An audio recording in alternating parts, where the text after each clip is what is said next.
bilang isang institusyon at makatwiran lamang na hindi rin pagbigyan ang hiling ng opisina ng pangalawang Pangulo na dagdag pondo para sa susunod na taon.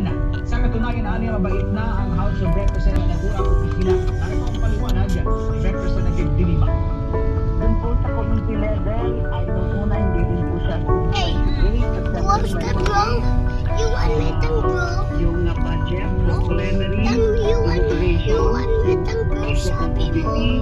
hindi siya sumipot, kung 29, hindi rin po siya sumipot, i-reset na naman sa the last You day, want me to grow? September 30, wala na naman po siya. Hey, you want Even yung kanyang mga officials ay present. What you want? Nanalo kayo, ano? Naabot sa 156 million pesos ang kanukalang pondo ng Office of the Vice President para sa susunod taon. Ito ay katumbas ng nasa 17.5% patnas. Agad-ing sinuportahan at Samantala, dito rin yan na niniwala si mamamayang Liberal Party List Representative Leila De Lima na kayabangan umano ang rason itong naging mga development hindi umubra sa International Criminal Court ang mga nakunang itinuturing niya na kayabangan dahil sa pistol raw na gumagana o naging mabenta ito sa supporters ng kanilang pamilya.